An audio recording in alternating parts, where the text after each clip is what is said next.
정치 고수다. 오늘은 전현희 더불어민주당 최고위원과 함께하겠습니다. 어서 오세요. 안녕하세요. 네, 안녕하세요. 반갑습니다. 네, 최고위원님 말씀하신 것처럼 뉴스 따라가기 힘들 정도로 매일 새로운 얘기가 나옵니다. 어제 국회에서 있었던 그 민주당이 공개한 CCTV 영상 얘기부터 해볼게요. 12.3 비상계엄 당시에 계엄군이 국회 본청의 전력 일부를 차단하려고 했던 게 확인이 됐습니다. 어떻게 봐야 됩니까? 윤석열 대통령이 헌재에 나와서 단전 단수 지시한 걸 사실상 부인했는데 실제로 윤석열이 그렇게 얘기를 했죠. 국회에 만약에 장악하고 이 국회의원들을 계엄 해제를 못하게 하려고 마음을 먹었다면 단전 단수부터 했을 거다. 그런데 그렇게 하지 않았냐 이런 얘기를 했거든요. 근데 그게 사실상 거짓말이라는 그런 이제 증거가 나온 거죠. 실제로 707 단장이 단전 단수를 시도했고 지하 1층은 단전을 했던 그런 이제 증거 영상이 발표가 됐습니다. 그리고 또 이상민 장관이 행안부 장관이 그 계엄 당일날 대통령실 집무실에서 단전 단수 내용이 적혀 있는 그런 문건을 멀리서 봤다. 네. 그리고 실제로 이상민 장관이 소방청장에게 단전 단수를 언론사, MBC 포함해서 몇 군데 언론사를 단전 단수 지시를 한 것도 있지 않습니까?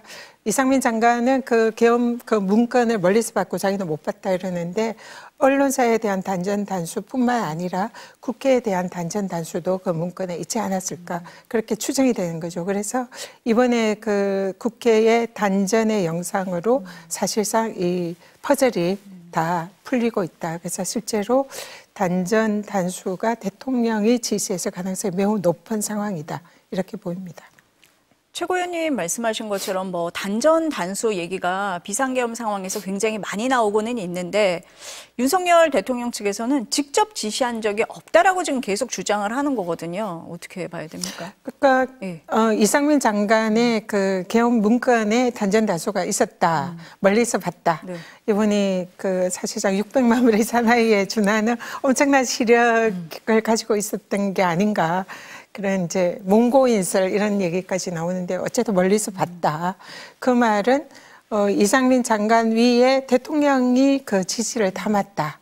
이것이 입증되는 증거 아닙니까? 물론 이상민 장관이 자신의 책임을 면피하기 위해서 그렇게 말을 하는 것 같은데요. 어쨌든 단전 단수의 지시가 이상민 장관의 위선에서 있었다. 그러면 그게 누구냐? 대통령일 가능성이 높다. 그래서 대통령과 김용현 국방부 장관이 모의한 그 내란의 내용 중에 국회와 언론사의 단전 단수가 포함이 되어 있었다. 이렇게 보입니다. 최고위원님 보시기에는 퍼즐이 맞춰지고 있다. 이렇게 보시는 거네요. 헌재가 이번 주에 2차례 변론기를 더 잡았잖아요. 지난주에 끝날 수도 있다라는 얘기도 있었는데 헌재가 왜 이렇게 더 잡았다 이렇게 보세요? 헌재 입장 뭐라고 보십니까? 지금 윤석열 대통령 측에서 이 지속적으로 정인을 추가 신청하고 그리고 변론기일을 연장하려는 그런 이제 제가 보기에는 법기술을 부린다 이렇게 해석이 되는데요. 그런 시도를 끊임없이 하고 있지 않습니까? 근데 지금 윤석열 대통령 측에서 지금 요구하는 증인 신청이라든지 이런 것을 계속 헌재가 거절을 하면은 결국은 이거는 탄핵 불복에 일종의 밑밥을 깔아주는 이런 이제 거다 이렇게 볼 수 있고요. 그래서 헌재로서는 지금 계속적으로 헌재를 공격하고 재판관의 형평성 이런 걸 지적하는 상황에서 또 증인 신청이나 이런 것마저 들어주지 않는다면 결국은 헌재의 인용 결정이 나더라도 거기에 대해서 윤석열 측에서 불복할 우려가 있다. 그래서 그런 필미를 아예 주지 않으려고 증인 신청을 받아주고 또 기일을 연기해주고 이런 걸로 보입니다. 그렇지만 결국은 이미 헌재가 이 사안에 대해서는 이미 만장일치로 탄핵 인용의 그런 심정을 굳힌 게 아닌가 이렇게 보고 있습니다. 최고위원님이 지난 8차 변론기일까지 보셨을 때는 헌재가 어느 정도 이미 정리를 좀 한 단계다 이렇게 판단을 하시는 거네요? 이게 사실상 위헌 위법이 아니라고 판결을 하기가 매우 어려워요. 이미 온 국민이 지켜봤다시피 국회라는 헌법기관을 헌법이든 개헌법이든 이 계엄이 발령했을 때 국회의 권능은 건드릴 수가 없거든요. 계엄 해제를 보장하기 위해서입니다.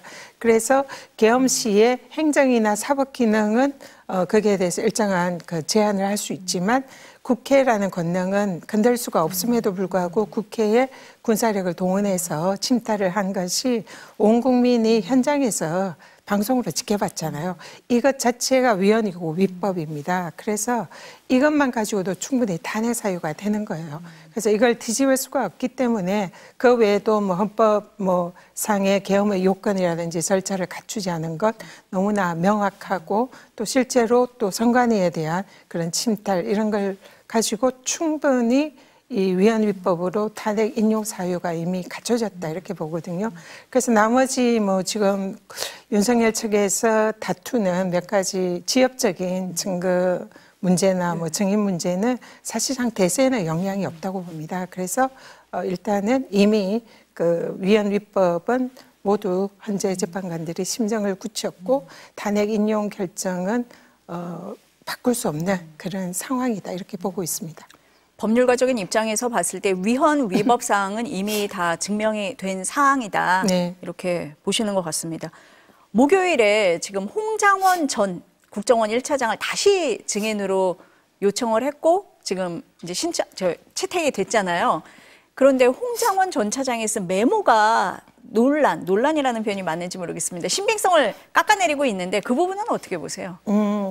뭐 사실상 그 홍장원 국정원 차장이 이렇게 적은 14명의 체포 명단 이것이 이제 신빙성이 없다는 취지로 윤석열 대통령 측에서 계속 다투고 있는데요. 사실 대세에 아무런 지장이 없습니다. 왜냐하면 홍장원 그 차장의 명단과 똑같은 명단이 이미 조지호 경찰청장에게도 똑같은 명단이 김용현 여인영 이죠. 네. 그 방첩사령관이 불러준 명단을 적은 게 있고요. 그리고 김덕우 그 수방사 단장 거기도 이미 똑같은 김용현 국방부 장관이 불러준 14명의 체포 명단이 있습니다. 그러니까 홍장원 차장과 김대우 그리고 또 경찰청장 조지호 이렇게 경찰청장까지 세 사람의 명단이 일치하는 거예요. 그러면 세 사람이 텔레파시로 그 명단을 주고받은 건 아닐 거 아닙니까? 거의 비슷한 시기에 똑같은 체포 명단을 윗선에서 이렇게 불러줘서 가지고 있다. 이것은 결국은 그 대통령이 그 명단을 지시했을 가능성, 그러니까 김용현 국방부 장관을 거쳐서 그런 명단이 갔을 가능성이 높고요. 그래서 이게 이 국정원 우리 차장에 대해서 아무리 그 신빙성을 다투더라도 이미 같은 명단이 지금 존재하고 있기 때문에 이것의 신빙성을 뭐 탄핵할 방법은 없다 이렇게 봅니다. 근데 홍장원 차장이 정말 중요한 이 증인으로서의 가치가 있는 것이 이 분이 유일하게 대통령으로부터 체포하라, 끌어내라 이것을 들었다고 증인하는 증언자잖아요. 그렇죠. 다른 분들은 이제 김용현 국방부 장관에게 그런 지시를 들은 거고요. 그래서 이 계엄 사태, 이 내란 사태가 윤석열 대통령의 직접 지시를 받은 또 사람이기 때문에 홍장원 차장의 신빙성을 지속적으로 깎으려는 시도를 하고 있는 것 같습니다. 근데 누가 보더라도 이건 대통령이 지시한 거고 대통령의 포고령에도 있는 얘기잖아요. 이 국회를 침탈하는 거. 근데 이거를 홍장원 차장을 한 사람을 바보로 만듦으로써 그 증명력 이런 걸 탄핵하겠다는 건데 사실은 가능하지 않는 일이죠. 그러니까 뭐 체포 명단이라든지 이런 게 아니라 홍장원 전 차장을 흔들어서 그 신빙성을 떨어뜨리려고 하는 의도다. 뭐 그런 게 있다. 이렇게 보시는 거네요. 네. 실제로 윤석열 대통령이 계엄이나 이런 구체적인 뭐 끌어내라 지시라든지 뭐 국회에 대해서 이렇게 침탈하라는 지시라든지 이런 거는 사실상 자신이 빠져나가려고 합니다. 그리고 김용현 국방장관으로부터 이런 것이 다 시작이 됐고 자신은 한 걸음 좀 떨어져 있는 사실상 잘 모르는 그런 식으로 지금 이 계엄 사태를 모면하려고 하거든요. 그래서 내란 수계가 내가 아니라 김용현이다. 일종의 그런 전략인 거죠. 거기에 가장 장애되는 증인이 바로 홍장원이죠. 홍장원이 직접 대통령으로부터 계엄 당일날 전화를 받았고 그것이 끌어내라, 체포해라 이런 지시였다는 있다는 거 이걸 증언하고 있기 때문에 대통령이 이 내란숙의 프레임에서 빠져나가지 못하는 가장 유력한 증인인 거죠. 그러니까 이 증인에 대해서 그 신빙성을 탄핵하고 계속적으로 공격해서 거짓말하는 사람으로 만들어야 윤석열이 내란숙계를 벗어날 수 있다. 이런 이제 작전인 것 같은데요. 그거는 제가 보기엔 전혀 성립하지 않은 소용없는 법 기술인 것 같습니다. 한덕수 총리는 왜 자꾸 증인 채택해달라고 했을까요?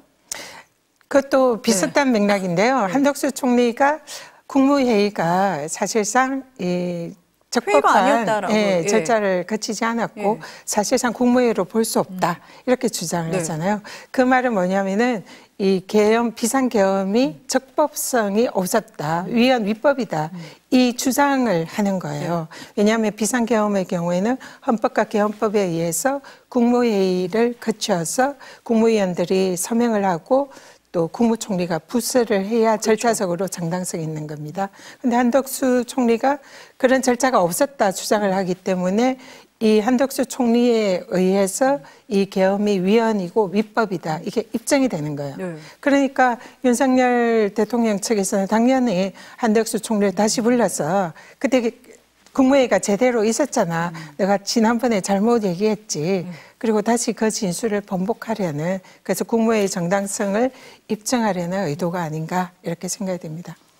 그런데 국회에 나와서 했던 증언을 헌재에서 뒤집을까 싶은 생각은 들기는 하는데요. 한덕수 총리 입장에서도 그걸 뒤집을 수가 없는 게요. 한덕수 총리도 이 사실상 국무회의를 본인도 국무회의를 열어야 된다. 그래서 이게 적법성을 가지려면 국무회의를 거쳐서 해야 된다. 이런 걸 건의를 했다고 그러잖아요. 그래서 그날 만약에 합법적인 국무회의가 열렸다면 한덕수 총리 입장에서는 이 계엄을 실제로 막지 못하고 합법적인 국무회의를 개최해서 개최를 해서 이 계엄에 동조한 사실상의 내란의 동조 범위라고 인정이 되는 거거든요. 그렇기 때문에 이게 일종의 제소의 딜레마입니다. 대통령은 적법한 국무회의가 있었잖아.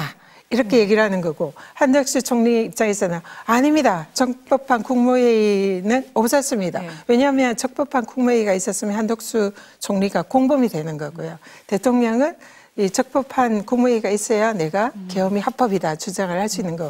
그러니까 두 제수의 딜레마가 작용이 되는 거죠. 그래서 서로 이렇게 한덕수 총리 입장에서는 대통령을 배신해서라도 자기가 살아야 되는 거죠.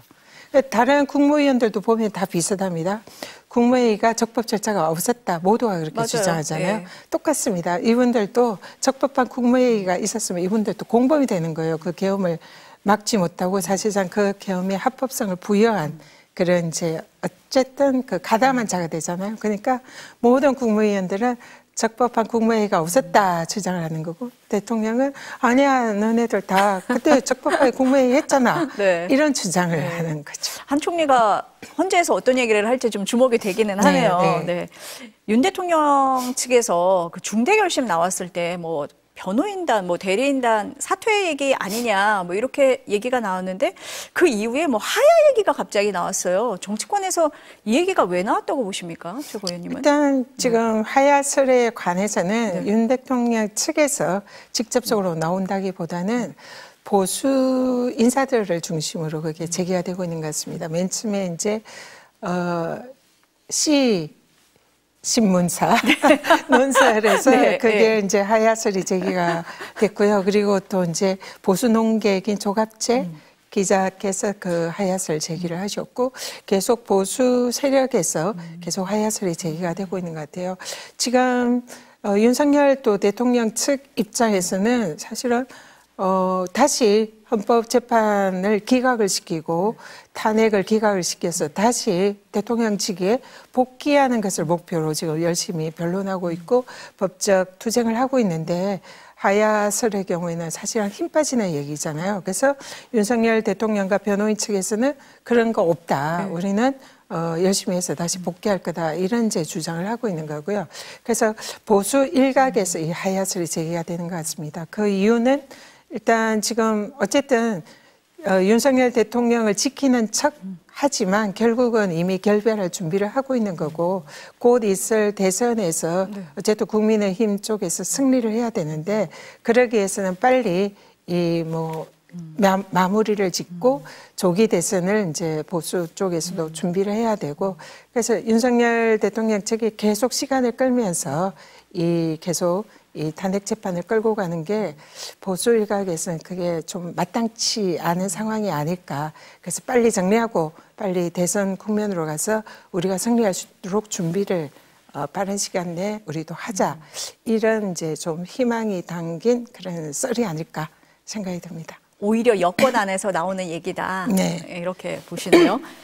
명태균 특검법이요. 민주당에서는 뭐 다음 주 본회의에 올리는 방침입니까? 올린다는 방침입니까? 최대한 이번 달 내에 명태균 특검법을 통과시킨다. 이런 이제 지금 방침이고요. 그게 이제 만약에 또 거부권 행사를 할 가능성도 있잖아요. 그러니까 재표결까지 이제 염두에 두면서 최대한 빠른 시일 내에 통과를 시키도록 지금 열심히 준비를 하고 있습니다. 왜 필요하다고 보십니까? 지금 명태균 게이트 관련해 가지고 창원지검의 수사가 지금 사실상 굉장히 지지부진하고 있습니다. 오늘 창원지검의 수사 결과가 중간에 발표가 됐지 않습니까? 근데 그 내용을 보니까 사실상 이 몸통은 어디로 가고 꼬리만 남은 그런 지금 상황인 것 같아요. 그래서 실제로 피고인으로 적시된 사람들이 이제 오늘 저 수사 결과 보고서를 가지고 왔는데 한 9명이 피고인으로 적시해서 이제 이번에 발표를 했는데 그동안 이제 문제가 됐던 그런 창원의 김영선 전 의원 그리고 명태균 씨 그리고 또 그 김태열 그 미래전략연구소 소장 그리고 강혜경 씨 그리고 지방의회 그 줬던 그분들 그런 분들 9명입니다. 관련자들. 그래서 사실상 이 명태균 게이트는 윤석열 대통령과 김건희 여사의 이 공짜 여론조사를 받고 그 대가로 공천을 준 정치자금법 위반이나 공직선거법 위반 이게 사실상 본류이고 또 명태균의 대선에서 당내 경선에서 국힘의 유력 대선 주자인 뭐 오세훈 씨나 또 홍준표 시장 그런 분들이 명태균의 이런 공짜 불법 여론조사를 의뢰를 했는지 거기에 대한 대가를 줬는지 이런 부분에 의혹이 제기가 되고 있잖아요. 그리고 이준석 전 대표가 여기 얼마나 관여를 했는지 그리고 국민의힘 의원들이 여기 얼마나 관여가 되어 있는지 다수의 국민의힘 의원들의 이름이 제기가 되고 있잖아요. 그리고 지방선거에서 또 국민의힘 도지사들이 여기에 또 관여되어 있는 이런 사실상 명태균 게이트의 명단에 이름이 올라 있는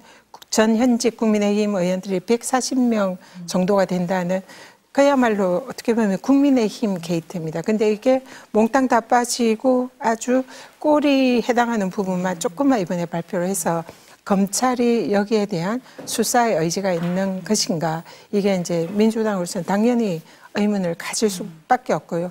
거기다가 설상가상으로 이게 중앙지검으로 이 사건을 가져온다고 합니다. 그래서 과연 중앙지검에 가져와서 이 사건을 윤석열과 김건희부터 국민의힘 전체까지 수사를 제대로 할 것인가 이 부분에 저희들은 많은 의구심을 가지고 있습니다. 그래서 여기에 대해서 제대로 수사를 하기 위해서는 특검만이 이 사건의 전모를 파헤칠 수 있는 유일한 방법이다 이렇게 보는 거죠.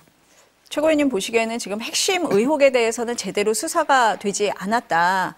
그 부분에 대한 수사가 필요하다라는 입장이시네요. 당연히 그는 뭐 저뿐만 아니라 우리 국민들 대다수가 그렇게 생각을 한다 생각합니다. 실제로 지금 이 명태균 게이트 관련해 가지고 본류를 건드리지 않고 사실상 꼬리만 지금 이제 조금만 드러냈는데 물론 이제 검찰에서는 이걸 앞으로 제대로 좀 더 지금 중간 수사니까 더 수사를 하겠다 뭐 이런 얘기를 하고 있는데 그리고 김건희 여사도 다시 이제 소환을 해서 제대로 수사를 하겠다라고 발표는 하고 있습니다. 근데 우리는 이미 경험을 했잖아요. 김건희 여사에 대한 디올백 뭐 주가 조작 사건에 대해서 사실상 황제 조사에 가까운 그 검찰이 방문을 해서 휴대폰까지 반납을 하면서 그런 수사를 하는 것을 받고 결국 무혐의를 주는 그런 과정을 우리가 목격을 했거든요. 그래서 이번에 김건희 여사를 부른다고 한들 검찰이 지난번에 그런 예를 볼 때 제대로 수사할 가능성이 있겠냐 이런 의구심을 가지는 건 너무나 당연한 거죠. 마지막으로 좀 짧게 여쭤봐야 될 것 같은데 국가인권위원회에서 윤석열 대통령 방어권을 보장하는 그 안을 의결을 했잖아요. 그랬더니 그 이후에 김용현 전 장관, 문상호, 여인영 전 사령관도 긴급 구제를 신청을 했습니다. 어떻게 보십니까? 일단 국가인권위원회는 헌법기관으로 정치적 중립과 독립성을 생명처럼 이렇게 가져야하는 기관입니다. 그래서 사회적 약자와 소수자들에 대한 인권을 보호하기 위한 그런 역사적인 과정에서 만들어진 기관이거든요. 근데 지금 사실상의 이번에 비상계엄을 통해서 인권을 침해받은 그런 분들은 대다수의 국민들입니다. 그런 전대미문의 비상계엄과 내란 사태, 폭동 사태로 충격을 받았고 트라우마를 입었고 실제로 그 과정에서 또 많은 시민들이 다쳤고 보좌진들이 다쳤고 국회 기물이 파손이 됐거든요. 그래서 실제로 이 과정에서 인권이 침해됐다고 주장하는 많은 국민들이 인권위원회의 그런 인권 관련된 그런 구제 신청도 제출을 한 걸로 알고 있습니다. 그래서 여기에 대한 국민들의 인권을 보호하기는커녕 사실상 범죄자들의 인권을 수호하는 그런 이제 역할을 한 거잖아요. 그리고 그렇게 결론을 내렸더니 실제로 이 내란 핵심 종사자들이 지금 다 자신들의 인권을 보호해달라고 신청을 하는 사실상 웃지 못할 이런 일이 일어나고 있는 거죠. 인권위원회 이쯤 되면 간판을 내려야 하지 않을까 그런 생각마저 드는 참담한 상황입니다. 아무래도 인권위에 대해서는 각별하게 좀 보실 것 같아서 여쭤봤습니다. 네, 오늘 말씀 여기까지 듣겠습니다. 감사합니다. 고맙습니다.